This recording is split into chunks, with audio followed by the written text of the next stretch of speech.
Երբ Սամվել Կարապետյանն իր միջոցներից 540 միլիոն դրամ էր ներդրում մեր երկրում ու Արցախից բռնի տեղահանված հազարավոր ընտանիքների տանիքներ հոգում, երբ 1,1 միլիարդ դրամ էր ներդրում ու գյուղեր բարեկարգում, երբ Սոտքում 148 տուն էր վերակառուցում ու ընտանիքների բնականոն կյանք վերադարձի համար լուսավոր պայմաններ ստեղծում, այդ նույն ժամանակ Փաշինյանը այլ ներդրում էր անում, քաղաքական ձերբակալություններ, հասարակության պառակտում և գրող եկեղեցու դեմ։ Այս մասին ասում է մեր ձևով շարժման առաջնորդ Սամվել Կարապետյանի հրապարակված տեսանյութի մեջ։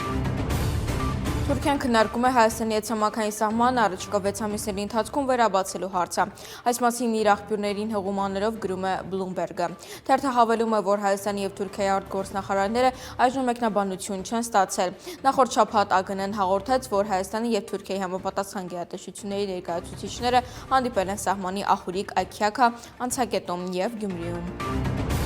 Լրագրող Թուղթչե Ելմազինի նկատմամբ Թուրքիայի հայ երիտասարդները պատմում են 109 տարի շարունակվող սուկ վերնագրով հրապարակման համար Թուրքիայի քրեական օրենսգրքի 301-րդ հոդվածի հատկանիշներով գործ է հարուցվել։ Դատականիսը տեղի ունեցել դեկտեմբերի 2-ին, որը սակայն հետաձգվել է մինչև 2026-ի ապրիլի 21-ը։ Այս մասին գրում է Էրմենի Հաբերը։ Ելմազը մեղադրում է թուրք ազգին, Թուրքիայի պետական մարմիններին ու կառույցներին վիրավորելու մեջ։ Նա սակայն նշել է, որ հայոց ցեղասպանության թեման շոշափելու համար արմատական և ազգայնական մեկի հաղորդման հիման վրա է իր դեմ ուղղված գործը։